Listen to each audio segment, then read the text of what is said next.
welcome back to my YouTube channel. My name is Iman Fatma and today we are going to know about converting energy. But first of all, let's revise what we have learned previously in science lectures. We have learned about work, energy and types of energy such as potential energy, kinetic energy and much more. We have covered in previous science lectures. But now we are going to know about converting energy. So let's find out what is this converting energy.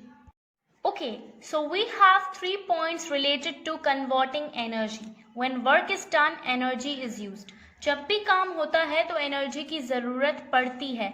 Whether the work is done by a machine or a person, energy is used and this is the point जो कि मैं आपको previous lectures में भी बता चुकी हूँ.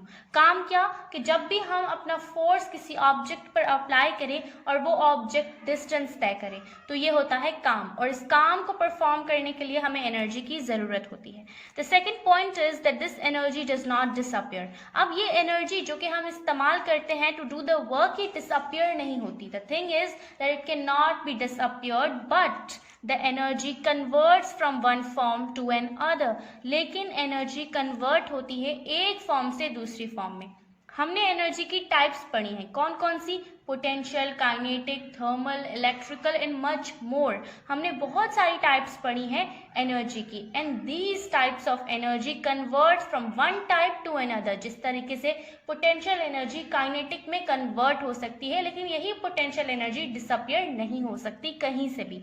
और अगर बात की जाए काइनेटिक की, तो काइनेटिक कन्वर्ट हो सकती है थर्मल में, लेकिन ये डिसअपियर नहीं हो सकती. इस तरह से हम कन्वर्टिंग एनर्जी को डिस्क्राइब करते हैं. Now let's look on to the one example for converting energy to clarify your concept. Okay, in this example a ball is shown moving in the different directions. यहाँ पर इस example में ball को दिखाया गया है कि वो different directions में move करता है. In the first picture आप देख सकते हैं कि एक लड़के के अंदर chemical energy मौजूद है.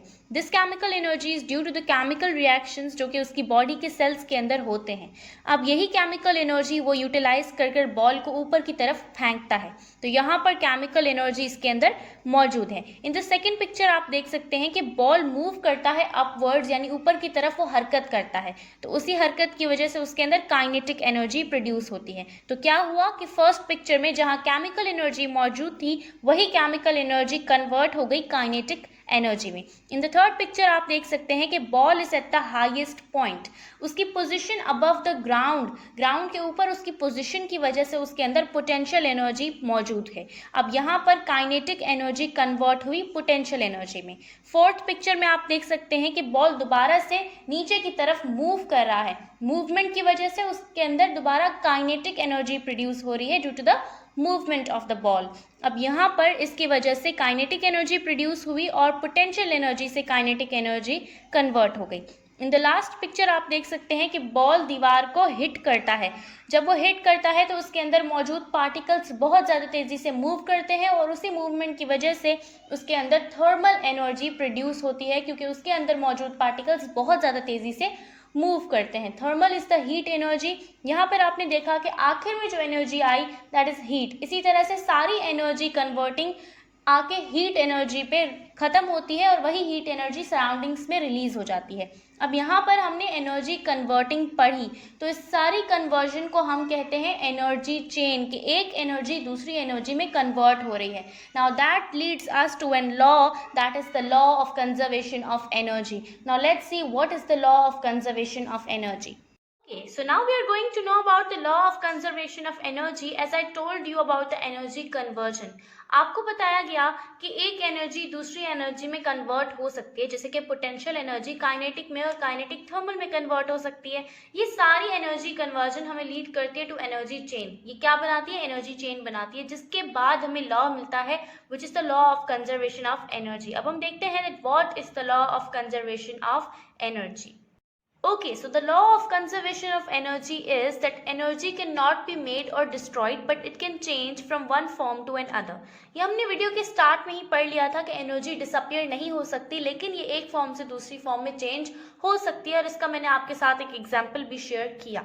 यहाँ पर law of conservation of energy भी यही कहता है कि ना तो हम एनर्जी को बना सकते हैं और ना ही इसको डिस्ट्रॉय कर सकते हैं, लेकिन एक चीज़ जो कि एनर्जी के साथ हो सकती है वो ये कि एनर्जी एक फॉर्म से दूसरी फॉर्म में कन्वर्ट हो सकती है. So now let's see some examples of energy converters. Okay, so we have energy converters, but before knowing the examples of energy converters, we need to know what is an energy converter.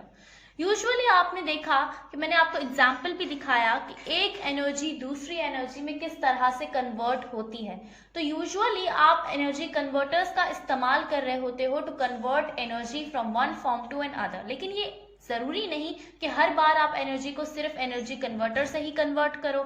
जैसे कि मैंने आपको example में show किया था, तो जिस तरह से हम ऑब्जेक्ट्स पर फोर्स अप्लाई करते हैं, वो ऑब्जेक्ट्स अपनी डायरेक्शन, अपनी मूवमेंट की वजह से भी अलग अलग किस्म के एनर्जीज अपने अंदर प्रोड्यूस करवा रहे होते हैं. तो यहाँ पर सबसे पहले हम देखते हैं first example for energy converter, जो कि है hair dryer. As you know कि हेयर ड्रायर एक इलेक्ट्रिकल डिवाइस है. इसका मतलब है कि जब हम उसे इलेक्ट्रिसिटी प्रोवाइड करते हैं तो उसके अंदर इलेक्ट्रिकल एनर्जी प्रोड्यूस होती है due to the flow of free electrons. अब वही एनर्जी वो कन्वर्ट करता है, हमें प्रोवाइड करता है थर्मल एनर्जी यानी हीट एनर्जी. तो इससे क्या हुआ कि हेयर ड्रायर ने इलेक्ट्रिकल एनर्जी को कन्वर्ट किया थर्मल एनर्जी में. So now let's see the second example of energy converter. The second example is of car engine. Car engine के अंदर फ्यूल होता है जो कि केमिकल एनर्जी है. जब वो बर्न होता है तो थर्मल एनर्जी प्रोड्यूस होती है ताकि पिस्टन्स मूव कर सकें, और जब वो पिस्टन्स मूव करते हैं तो काइनेटिक एनर्जी प्रोड्यूस होती है. इसका मतलब है कि कार इंजन केमिकल एनर्जी को थर्मल एनर्जी में और थर्मल एनर्जी को काइनेटिक एनर्जी में कन्वर्ट करती है. दैट इज द कन्वर्जन जो कि कार एनर्जी कन्वर्ट करती है. Now we are going to move on to the third and the last example of energy converter. The last example of energy converters is gas stove. Gas stove आमतौर पर हम अपने घरों में इस्तेमाल करते हैं और हम सबको पता है कि इसके अंदर केमिकल एनर्जी प्रोड्यूस होती है जब हम इसे बर्न करते हैं, और बर्न करने के बाद इसके अंदर हीट एनर्जी प्रोड्यूस होती है. तो इसका मतलब है कि गैस स्टोव कन्वर्ट करता है केमिकल एनर्जी को हीट एनर्जी, थर्मल एनर्जी में. So now let's move on to the exercise of this chapter. हमने इस चैप्टर को कंप्लीट कर लिया है, तो अब देखते हैं what is the exercise for this chapter. Okay, so we are now on to the exercise portion. The first question is of multiple choice questions, but we have skipped the question. अब हम directly true false को solve करेंगे. The first true false for you is, the first true false is amount of work done depends only on the size of force. यहाँ पर कहा जा रहा है कि जो हम काम करते हैं उसका अमाउंट सिर्फ और सिर्फ फोर्स की साइज पर डिपेंड करता है.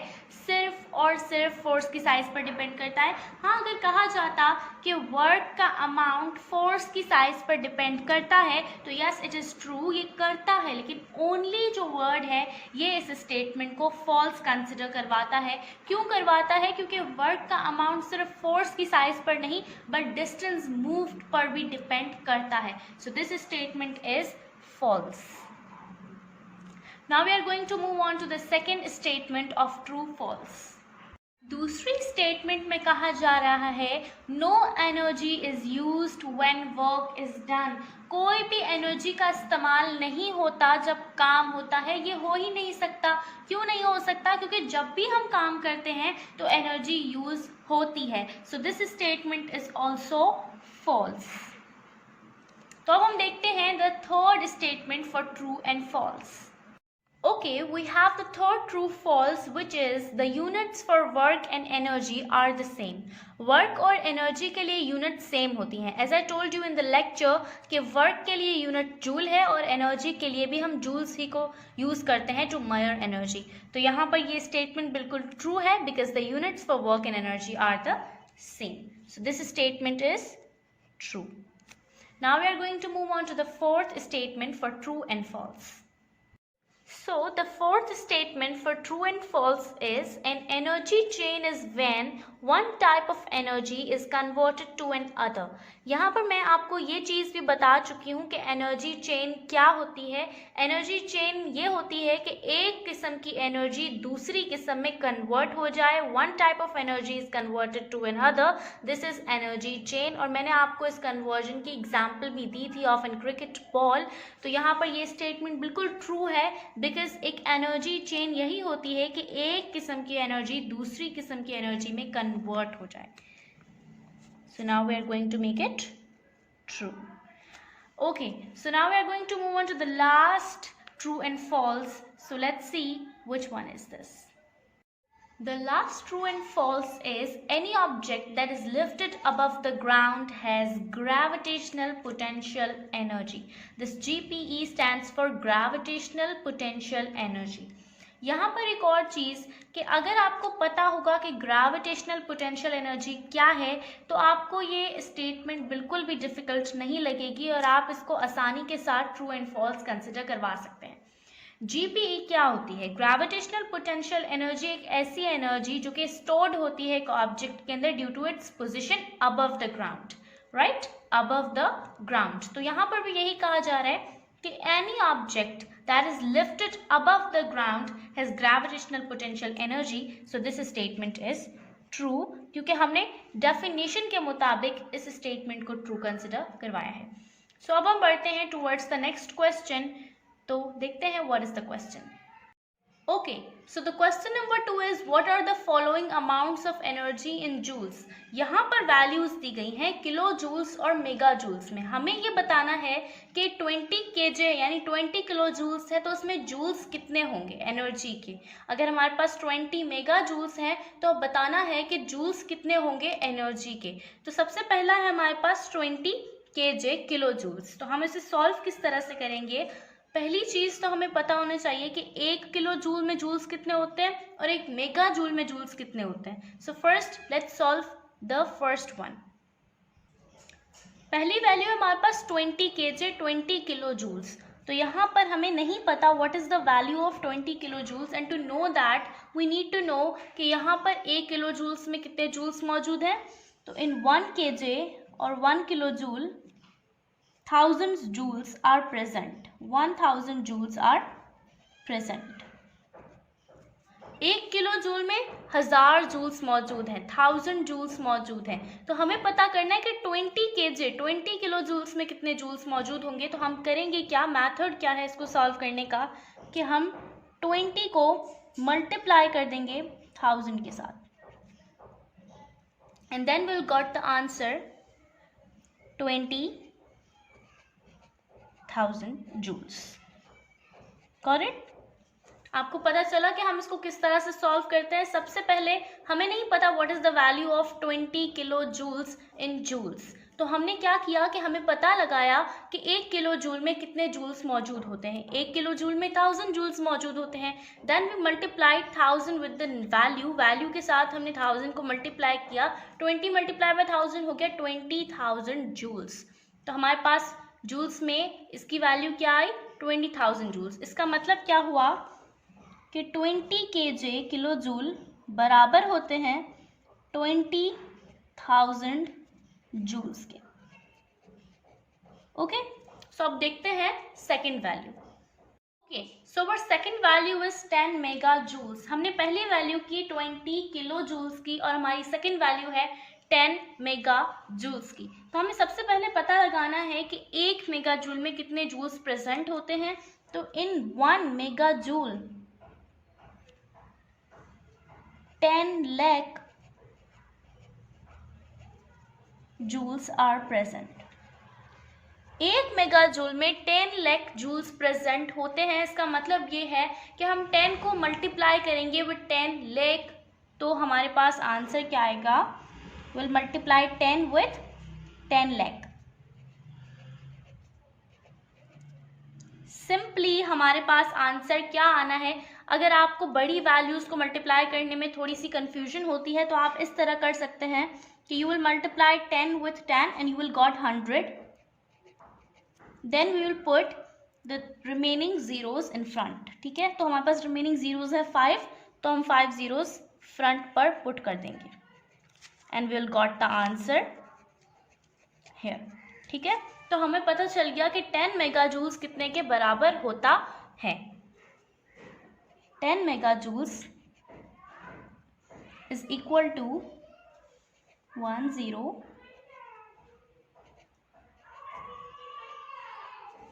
Right.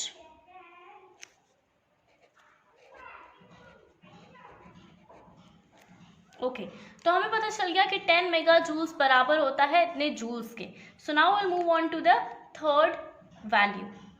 The third value is 0.5 kilo joule. तो हमें पता है कि 1 किलो जूल में प्रेजेंट होते हैं 1000 joules. In 1 kilo joule 1000 joules are present. So what we'll do, we'll multiply 0.5 with 1000. 0.5 multiply by 1000 and simply we'll got the answer. The answer we got is 500. 500 joules हमारे पास 0.5 kilo joule में present होते हैं. इसको आप इस तरीके से भी कर सकते हैं कि 1 किलो जूल का हाफ होता है 0.5 किलो जूल. तो अगर 1 किलो जूल में 1000 जूल्स हैं तो 0.5 किलो जूल में कितने जूल्स होंगे? 500 joules. That is the method जिसके ज़रिए आप सॉल्व कर सकते हैं. लेकिन ज़रूरी नहीं कि हर आप वैल्यू को इसी तरीके से सॉल्व करें. आप मल्टीप्लाई करें टू गेट श्योर कि आंसर आपका करेक्ट है या नहीं. तो यहाँ पर हम अपनी वीडियो को एंड अप करते हैं. अगर आपको ये वीडियो अच्छी लगी हो तो इस वीडियो को लाइक करें, शेयर करें और मेरे चैनल को सब्सक्राइब करें. Thank you so much. अल्लाह हाफिज़.